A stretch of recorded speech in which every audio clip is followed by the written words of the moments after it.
سلام، عرض ادب. قسمت پارت دوم ساخت پیج فیسبوک ادز رو داریم اجرا میکنیم. بالا سمت راست یه مربع نقطه دار هست، اونو بزنید.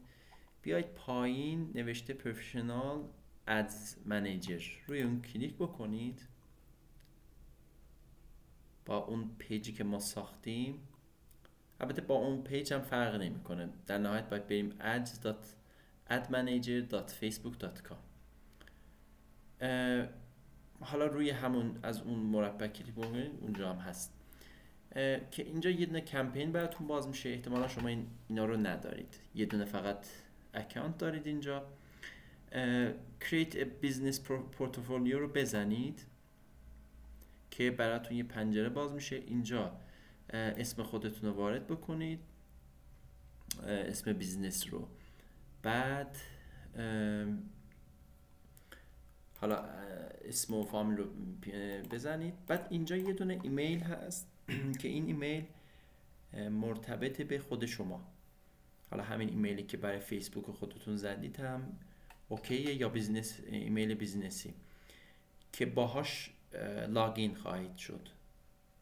حالا سعی کن که این اکانتی که داخل این پیج رو ساختیم با اون باشه ایمیل، یعنی این فیسبوکی که الان دارید ایمیلش چی هست اونو اینجا وارد بکنید و ایمیل اینجا وارد بکنید. کریت رو بزنید که براتون یه دونه اینویتیشن لینک میفرسته داخل جیمیلتون. داخل جیمیلتون برید به فکر کنم داخل سوشیال باشه، توی اینباکس داخل سوشیال فیسبوک، حالا کدش اونجا میفرسته، تو اینباکس هم نمیاد.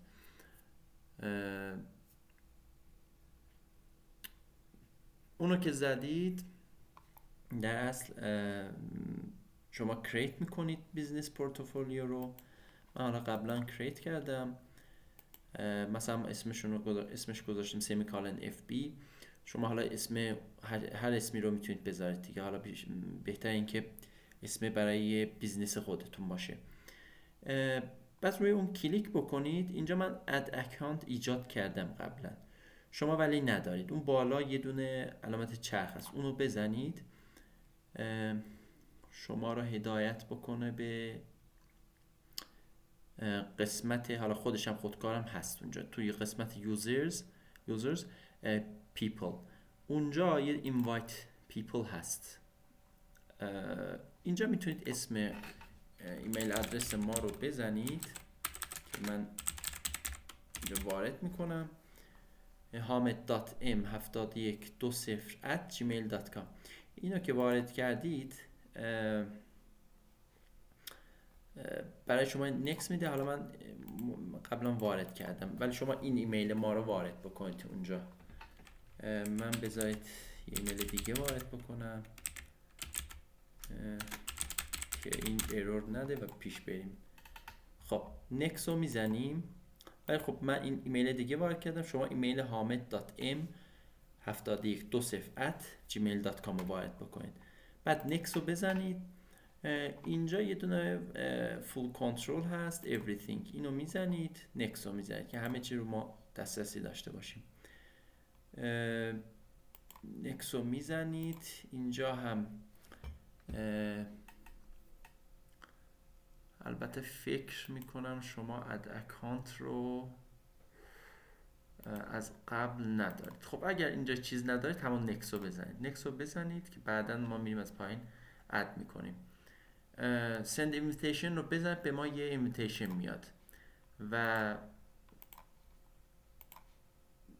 این invitation میاد اینجا ثبت میشه و ما این برای شما این اکتیو نوشته خواهد شد. ما اینجا میریم اکتیو میکنیم، چیز میکنیم، لینک رو کلیک میکنیم، اینویتیشن شما رو قبول میکنیم که این اکتیو بشه.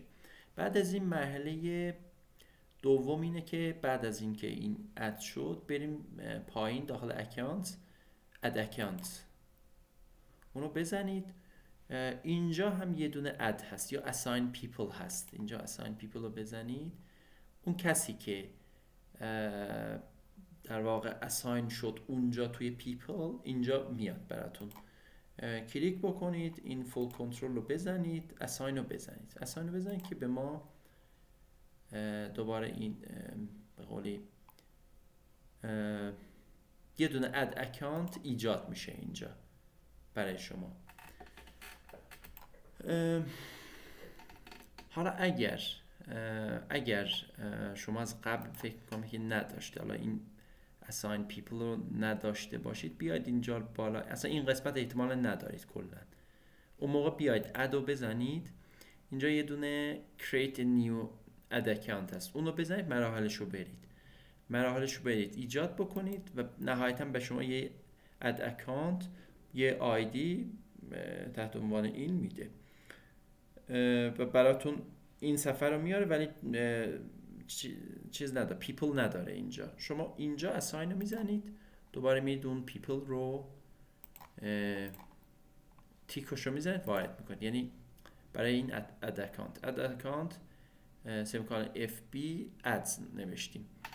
بعد از این دوباره حالا میتونید از اینجا اد منیجر رو در واقع بزنید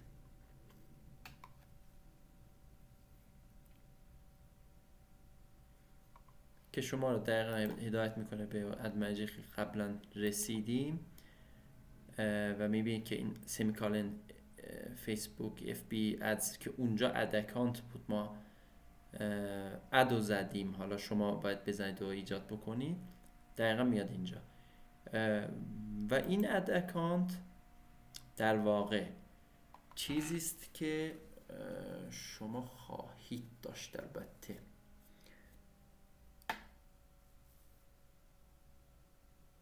آره دیگه، شما این اکانت رو خواهید داشت. مرحله آخر اینه که وقتی که این اد اکانت رو زدید و ایجاد شده اینجا، میاد یک مرحله آخر رو انجام میدید، میاد اینجا قسمت پیمنت از سمت چپ، اونجا کریدیت کارتتون رو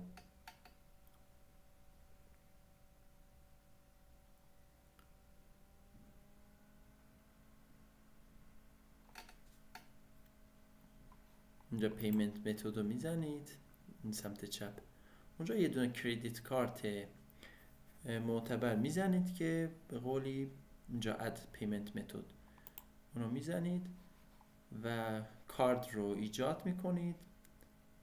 حالا بعد از اینکه ایجاد کردید اد میشه اینجا.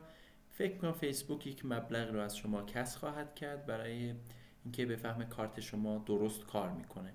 بعد از اون پیمنت شما ساکسس میشه و ما میتونیم که اکانت شما رو دیگه، تبلیغات شما رو شروع بکنیم از طرف خودمون. و دیگه فکر میکنم که همه چی درست شده باشه. بله، تا اینجا به قولی ما یه دونه در پارت اول پیج ساختیم، یه دونه رفتیم اد اکانت بیزنس پورتفولیو ساختیم و یه دونه اد اکانت برای اون اساین کردیم. این اد اکانتی که شما در واقع اینو زدید اونجا اساین کردید، ایجاد کردید، در واقع اساس کاری این هست، ولی تو پیج هم ما باید اون دسترسی که در پارت اول دادید به ما، اونم باید داشته باشیم.